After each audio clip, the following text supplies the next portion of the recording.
साथियों नमस्कार। आप सभी का बहुत बहुत स्वागत है आज के इस वीडियो में। दोस्तों आज के इस वीडियो में बहुत ही शानदार शानदार क्वेश्चन आपको मिलने वाले हैं। वैसे आपके इस चैनल पे जितने भी क्वेश्चन आपको अब तक मिले हैं सारे आपके सिलेबस हैं। तो प्लेलिस्ट में बहुत सारा वीडियो पड़ा हुआ है, बहुत सारे कई हज़ार प्रश्नों को करा दिया गया है। अगर आप परीक्षा देना चाहते हैं संगीत का कोई भी एग्जाम हो, टीजीटी पीजीटी या केवीएस एनबीएस बीपीएससी वगैरह स्टेट वगैरह कोई भी आप देना चाहते हैं तो आप क्वेश्चन यहाँ से प्रैक्टिस कर सकते हैं। सारे जो क्वेश्चन हैं सिलेबस के अनुसार है, सारे वीवीआई क्वेश्चन हैं। और आप देख रहे हैं बहुत दिनों से कि मैं कितना आपके लिए क्वेश्चन वीवीआई करा रहा हूँ जो आपके एग्ज़ाम में बहुत ही हूबहू देखने को मिल जाता है। ठीक है, साथ ही इधर मैं कुछ कारणों से मुझे कुछ परेशानी चल रही है, व्यक्तिगत कारण है कुछ जिसके कारण मैं इरेगुलर हूँ, लेकिन आप विश्वास के साथ सारे वीडियो को देखते रहिए। वैसे आपके लिए बहुत सारा वीडियो मैं ऑलरेडी बना दिया हूँ, अगर आप उसको देखें तो भी आपकी तैयारी लगातार चलती रहेगी। और मुझे ध्यान है कि आपका आगामी एग्ज़ाम आने वाला है, ठीक है, तो उस चीज़ को लेकर के मैं आपका साथ बिल्कुल निभाऊंगा और आपके साथ बने रहूँगा, रेगुलर रहूँगा। कुछ दिन का दिक्कत है, जल्दी शट आउट हो जाएगा, फिर मैं रेगुलर मिलूँगा आपको। जैसे मैं पहले मिलता था वैसे अभी तक बहुत सारे वीडियो आप उसको देखते रहिए। चलिए हम लोग क्वेश्चन को देखते हैं आज के इस वीडियो में। मैं आपको बताना चाहूँगा, अगर आप एजुकेशन गैंगवे चैनल सब्सक्राइब नहीं किए तो सब्सक्राइब जरूर कर लीजिएगा। टेलीग्राम चैनल का लिंक आपको वीडियो के डिस्क्रिप्शन में मिल जाएगा, वहाँ पे फॉलो कर लीजिएगा कि भविष्य में किसी भी तरह का PDF मटेरियल वहाँ पे आपको मिलता रहेगा। तो चलिए क्वेश्चन है, अंतर्गंधार और काकली निषाद यह दो विकृत स्वर किसने माना है। देखिए अंतर्गंधार और काकली निषाद, हालांकि विकृत स्वर इसको माना गया है, लेकिन इसको भारत ने इसको इस स्वर को विकृत संज्ञा नहीं दिया था। इसको उन्होंने साधारण का मतलब कि नाम दिया था, साधारण स्वर कहा था। वैसे इसको विकृत स्वर किसने माना है तो ऑप्शन में भरत और मतंग दोनों है। मैं आपको बता दूं भरत ने तो इसको माना ही है, भरत ने और मतंग ने भी इसी को कहा है, अंतर गंधार और काकली निषाद को विकृत स्वर के जैसा, मतलब कि मतंग ने भी व्यवहार में इसको लिया है। तो एक से अधिक इसका आंसर हो जाएगा। चलिए अगला क्वेश्चन हम लोग देखते हैं। प्राचीन काल के विद्वानों के अनुसार इनमें से शुद्ध सप्तक कौन था। तो प्राचीन काल के विद्वानों के अनुसार इनमें से शुद्ध सप्तक कौन था। देखिए इनमें से कोई नहीं इसका आंसर हो जाएगा, चूँकि षडजग्राम इसका सटीक आंसर होगा। ठीक है, षडजग्राम, तो षडजग्राम ऑप्शन में है नहीं, इसलिए हम लोग का ये हो जाएगा। ठीक है, षडजग्राम ही रहता है तो भी उसको हम लोग मानते, लेकिन यहाँ पे है नहीं। चलिए अगला क्वेश्चन है, सारंगदेव ने कितने विकृत स्वर बताया है। तो देखिए सारंगदेव ने 12 विकृत स्वर बताया है। ठीक है, कुल उन्होंने 19 स्वर माना है, इसमें से 7 शुद्ध स्वर बताया है और 12 विकृत स्वर बताया है। चलिए संगीत के मत के अनुसार समस्त विश्व का व्यवहार किस पर आश्रित है। देखिए संगीत के मत के अनुसार समस्त विश्व का व्यवहार किस पर आश्रित है। ये बहुत ही टेक्निकल क्वेश्चन है, व्यवहारिक क्वेश्चन है, इसको आप लोग समझते हुए चलिएगा। मैं साथियों अपने वीडियो के माध्यम से सभी तरह का प्रश्नों को मैं कराने का प्रयास करता हूँ जो आपका सिलेबस बोलता है। आपको मैं केवल क्वेश्चन को रटे रटाए आधार पर मैं नहीं लेकर के चलता हूँ, थोड़ा सा मैं कम समय भी लेता हूँ और जैसा भी होता है मैं अपने तरफ से बेस्ट देने का प्रयास करता हूँ आपके लिए। और आपके जो क्या होता है कंसेप्ट को भी बिल्डअप करने का मैं अपने तरफ से प्रयास करता हूँ। हालांकि मैं कितना सक्सेस हो पाता हूँ ये आप कमेंट करके बताइएगा, मैं अपने तरफ से पूरी कोशिश करता हूँ। तो क्वेश्चन बोल रहा है संगीत के मत के अनुसार समस्त विश्व का व्यवहार किस पर आधारित है। देखिए ऑप्शन है नाद स्वर लय, लेकिन यहाँ पे जो हम लोग का आंसर होगा नाद होगा। नाद क्यों होगा, नाद के माध्यम से ही स्वर का विकास हुआ, ठीक है, और उसके बाद ही लय का विकास होता है। तो जो आधार अगर कहेंगे किस पर आश्रित है तो नाद पे ही है। इसी नाद में आपका आहत और अनाहत दो तरह के आ जाते हैं, जिसमें आपका आहत नाद हो गया जैसे हम लोग गायन वादन करते हैं, ठीक है, और अनाहत नाद हो गया जो आपको क्या बोलते हैं, मतलब ब्रह्म के रूप में उसका प्रयोग करते हैं, ब्रह्मनाद के रूप में, जैसे आपको मोक्ष प्राप्ति के लिए जो साधना वगैरह किया जाता है, मेडिटेशन किया जाता है एक तरह का, वो भी कहीं ना कहीं किसी ना किसी तरह का एक नाद निकलता है जिससे हमको यानी कि इंसान को ईश्वर से वो जोड़ता है। तो नाद दो प्रकार के होते हैं, आहत और अनाहत, और वही नाद संगीत के मत के अनुसार समस्त विश्व का मतलब कि उस पर व्यवहार आश्रित है। तो चलिए अगला क्वेश्चन है, पश्चात संगीत में इनमें से कौन सा नहीं आता है। मैं आपको बता दूं पश्चात संगीत में नृत्य नहीं आता। हालांकि पश्चात संगीत को डांस एंड म्यूजिक कहा जाता है, ठीक है, डांस एंड म्यूजिक कहा जाता है, ठीक है। डांस एंड म्यूजिक कहा जाता है, ठीक है, लेकिन नृत्य वहाँ पे हम लोग उसको सम्मिलित नहीं करते। जैसे हमारे यहाँ है ना हिंदुस्तानी संगीत में गायन वादन और नृत्य के तीनों के समावेश को संगीत कहते हैं, तो वहाँ पे ऐसा कुछ नहीं है, वहाँ पे गायन और वादन को संगीत कहते हैं, ठीक है। तो चलिए अगला क्वेश्चन है, माउथ ऑर्गन किस श्रेणी का वाद्य है? आप बहुत सारे लोग बचपन में बजाए भी होंगे माउथ ऑर्गन, मुंह से बजाते हैं, ठीक है, या सुशीर के श्रेणी में आता है, सुशीर, ठीक है, जिसको वायुवाद भी बोलते हैं, यानी कि सुशीर का मतलब क्या हुआ, हवा से, ठीक है। ऑप्शन में क्या दिया, वायु ही दिया हुआ है, इसलिए वायु आंसर हो जाएगा। अगर सुशीर रहता तो सुशीर हो जाता, दोनों में से कुछ भी दे सकता है, तो क्वेश्चन को समझ करके आंसर करना होता है। अगला क्वेश्चन है, श्रुतियों में कितने स्वरों का विभाजन हुआ? देखिए 22 श्रुतियों में क्वेश्चन है, 22 श्रुतियों में कितने स्वरों का विभाजन हुआ? हम लोग सभी लोग जानते हैं कि 7 स्वरों का कितना श्रुति, 22 श्रुति, तो 22 श्रुतियों का कितना स्वर, 7 स्वर, तो 22 श्रुतियों में कितने स्वर का विभाजन हो जाएगा, 7, इसका आंसर हो जाएगा ऑप्शन बी।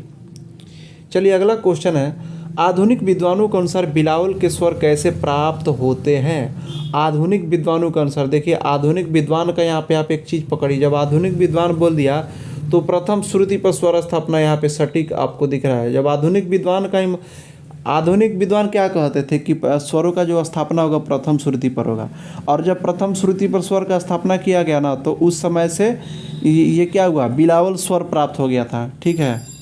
तो ये हम लोग का आंसर हो जाएगा ऑप्शन बी।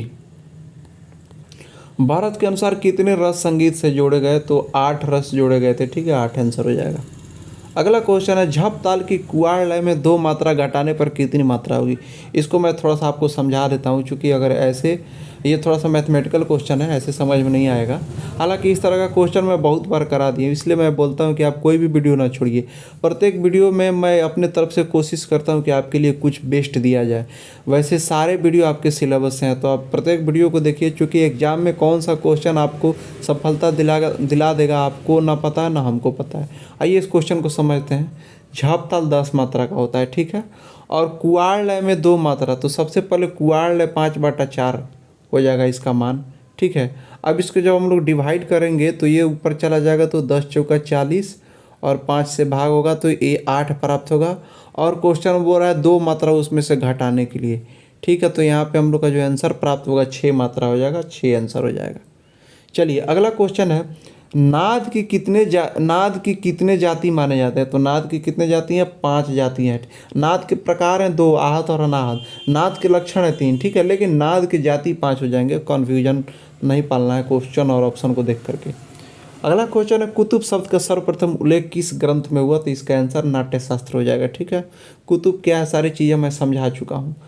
ग्राम राग की संख्या कितनी है? 30 राग ग्राम राग माने गए, ठीक है। अगला क्वेश्चन है, सितार का पहला तार किस स्वर से मिलाते हैं? तो मध्यम से मिलाते हैं, मंद्र मध्यम का से मिलाते हैं, ठीक है। रविंद्र संगीत का मूल आधार क्या है? रविंद्र संगीत और दक्षिणी संगीत, ठीक है, वहाँ पे आपको मैं बता दूं कि ज़्यादा प्रयोग क्या होता है, ध्रुपद गायकी ज़्यादा, क्या ध्रुपद ही वहाँ पे मेन है, तो मूल आधार ध्रुपद हो जाएगा अकॉर्डिंग टू ऑप्शन। मियाँ सॉरी का पूरा नाम क्या था? देखिए मियाँ सॉरी का पूरा नाम क्या था? गुलाम नबी सॉरी। ऑप्शन में कहीं आपको दिख रहा है? नहीं दिख रहा है, इसलिए हम लोग का इनमें से कोई नहीं आंसर हो जाएगा। अगला क्वेश्चन है, कल के कलाकार नामक संगीत सम्मेलन कहाँ होता है? साथियों मिस टाइपिंग पे आप ध्यान न दीजिएगा, प्रश्न का जो व्यवहार है उसको समझिएगा, जो स्वरूप है उसको समझ करके आंसर दीजिएगा।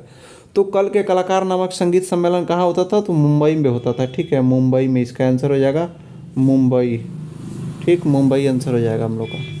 तो ऑप्शन ए हम लोग का सटीक जवाब है। अगला क्वेश्चन है, हिंडोल की संप्राकृतिक राग को पहचाने। तो हिंडोल के जो संप्राकृतिक राग है क्या हो जाएगा? सोहनी, इसका आंसर हो जाएगा। अगला क्वेश्चन है, केदार किस थाट का राग है? तो केदार कल्याण थाट का राग है, ठीक है। ताल के कितने प्राण है? तो ताल के 10 प्राण है साथियों, ध्यान रखिएगा। पस्तु ताल में कितनी मात्रा है? पस्तु ताल 7 मात्रा का ताल है। संगीत मकरंद ग्रंथ से किनका संबंध है? संगीत मकरंद किसने लिखा है? नारद, ठीक है। अगला क्वेश्चन है, भावगढ़ के ग्रंथ का नाम बताइए। देखिए अनूप संगीत रत्नाकर अनुपांकुश, ये जितने भी भावगढ़ के ग्रंथ से सभी में अनूप लगे हुए थे, एक से अधिक आंसर हो जाएगा, चूँकि ऑप्शन में दोनों दिया हुआ है। चलिए अगला क्वेश्चन है, अल्लाह रखा किस बात से संबंधित है? अल्लाह रखा तबला से संबंधित है, तबला आंसर हो जाएगा। पंडित विनायक राव पटवर्धन किनके शिष्य हैं? तो ये विनायक राव पटवर्धन विष्णु दिगंबर पलुस्कर के शिष्य हैं, ग्वालियर घराने के। चलिए, एजुकेशन गैंग में यूट्यूब सब्सक्राइब कर लीजिएगा, ठीक है, और टेलीग्राम जरूर फॉलो कर लीजिएगा हर तरह के अपडेट के लिए। अगला क्वेश्चन है, राग मियाँ मल्हार का जाति बताएं। तो राग मियाँ मल्हार का जो जाति था ना, वक्र संपूर्ण, इसका आंसर हो जाएगा। अगला क्वेश्चन है, जयराम लाल गुड़ी अय्यर क्या बजाते थे? तो जयराम लाल गुड़ी अय्यर क्या बजाते हैं? इनका जो संबंध है मृदंग से है, ठीक है, साउथ के कलाकार हैं ये। अगला क्वेश्चन, तारता किस पर निर्भर करती है? देखिए, तारता किस पर, तारता का मतलब क्या होता है? पिच, ठीक है, और पिच क्या होता है? आंदोलन संख्या, और आंदोलन संख्या का संबंध आवृत्ति से होता है, इसलिए आवृत्ति आंसर हो जाएगा। कंसेप्चुअल क्वेश्चन है साथियों, कोई भी क्वेश्चन आप ये ना समझिएगा, कभी कभी कमेंट आता है मुझे तो थोड़ा सा अजीब लगता है। देखिए, कुछ साथी सोचते हैं कि क्वेश्चन ईजी करा रहा हूँ या मॉडरेट करा रहा हूँ या हार्ड करा रहा हूँ। साथियों, कोई भी क्वेश्चन ईजी मॉडरेट हार्ड नहीं होता है। अगर आपको वह क्वेश्चन आ रहा है तो आपके लिए ईजी है, अगर आप उस क्वेश्चन में फिसल गए, गलती कर दिए, तो वो आपके लिए हार्ड हो गया। अक्सर क्या होता है, इसी उत्सुकता में बहुत सारे साथियों का कमेंट आता है, और कभी कभी कुछ मित्र हमारे मिलते भी हैं तो बताते हैं, अरे ये क्वेश्चन बहुत इजी था लेकिन एग्जाम में हमसे क्या पता कैसे गलती हो गया। तो इसलिए कभी भी फुल कॉन्फिडेंस में नहीं रहना चाहिए। आप बार बार चीज़ों को प्रयास करिए, अभ्यास करिए, ईजी हो, मॉडरेट हो, हार्ड हो, आपको कहीं से भी, मैं ये नहीं कह रहा हूँ कि आप केवल मतलब कि मुझे ही फॉलो करिए, आप खुद से भी स्टडी करिए अच्छे पुस्तकों को, ठीक है, अच्छी पुस्तकों को हमेशा पढ़ते रहिए, और जहाँ से भी आपको क्वेश्चन मिला आप अभ्यास करते रहिए। ईजी मॉडरेट हार्ड कुछ नहीं होता है, सभी तरह के प्रश्नों को देखना चाहिए, ठीक है। ईजी क्वेश्चन में भी कंसेप्ट रहता है, हार्ड में भी रहता है, तो आप उस ढंग से पढ़ें कि आपको किसी भी तरह से क्वेश्चन आए एग्जाम में तो आप कंफ्यूज ना हो। तो चलिए अगला क्वेश्चन देखते हैं। संगीत का आधार नाद से क्या अभिप्राय है? संगीत का आधार यानी कि नाद से इसका क्या अभिप्राय है? संगीत का आधार है नाद, ये हम लोग ऊपर वाले क्वेश्चन में देखे भी हैं, तो इसका क्या अभिप्राय है? तो आहत नाद से इसका अभिप्राय है, क्योंकि संगीत का जो संबंध है आधार नाद, आहत नाद को ही बोलते हैं, क्योंकि आहत नाद से ही स्वर की उत्पत्ति, गायन वादन वगैरह सब कुछ होता है। अगला क्वेश्चन है, आचार्य बृहस्पति द्वारा बताए गए श्रुति अंतराल का क्या नाम है?